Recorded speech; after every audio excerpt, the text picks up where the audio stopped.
Kekhawatiran pasar keuangan global meningkat, dibayangi oleh kekhawatiran ancaman resesi di Amerika Serikat. Kekhawatiran investor timbul setelah rilis data-data ekonomi Amerika yang kurang baik, seperti job openings Amerika yang hanya 114.000, di mana lebih rendah dari perkiraan sebanyak 175.000 pekerjaan. Unemployment rate Amerika yang naik ke level 4,3%, lebih tinggi dari perkiraan konsensus pada level 4,1%. Namun, data menunjukkan ketahanan konsumen meskipun adanya perlambatan ekonomi, yang meningkatkan harapan bahwa Bank Sentral Amerika The Federal Reserve atau The Fed akan mulai menurunkan suku bunga paling tidak 25 basis point pada pertemuan FOMC bulan September yang ditunjang oleh Consumer Price Index atau CPI year-on-year Amerika yang turun ke level 2,9%, lebih rendah dari perkiraan konsensus pada level 3%.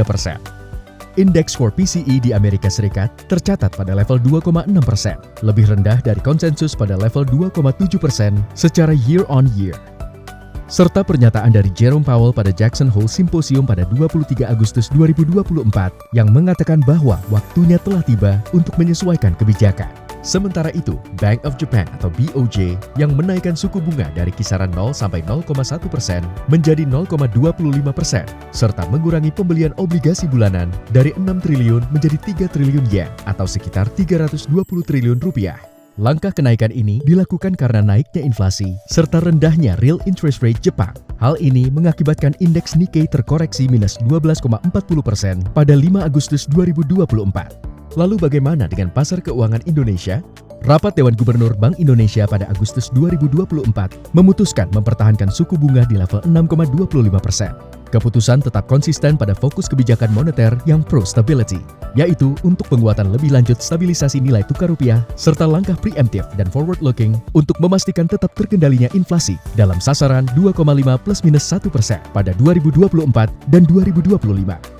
Dan menurut konsensus para analis, Bank Indonesia akan menurunkan suku bunga setidaknya 1 kali sebesar 25 basis point di rapat Dewan Gubernur pada kuartal 4 2024.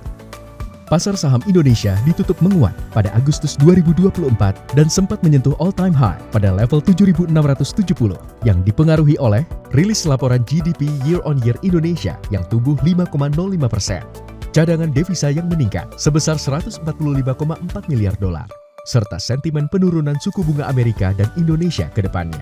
Sementara itu dari pasar obligasi, imbal hasil obligasi Indonesia 10 tahun tercatat turun dari level 6,97% menjadi 6,63% pada bulan Agustus. Hal ini mengindikasikan naiknya harga obligasi disertai inflow asing secara year to date pada pasar obligasi sebesar 40 triliun rupiah.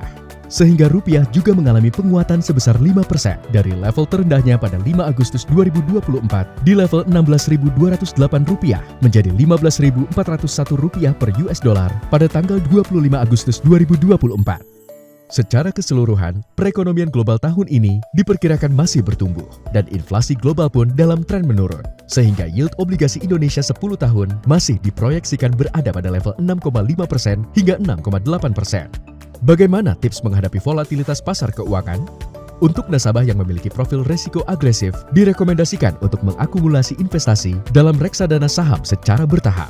Reksadana saham dapat memberikan potensi hasil yang tinggi, terutama dalam jangka waktu panjang. Bagi nasabah dengan tujuan investasi jangka pendek hingga menengah, disarankan untuk berinvestasi dalam obligasi negara dengan durasi menengah. Selain itu, investasi dalam reksadana pendapatan tetap yang berfokus pada obligasi korporasi yang mencatatkan kinerja positif juga bisa menjadi pilihan.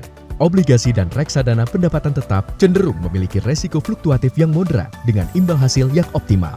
Dengan demikian, diversifikasi portfolio investasi antara reksadana saham, obligasi negara, dan reksadana pendapatan tetap, serta review portfolio secara berkala yang disesuaikan dengan risk profile dan investment objective bisa menjadi strategi yang baik untuk mengelola risiko dalam menghadapi volatilitas pasar keuangan.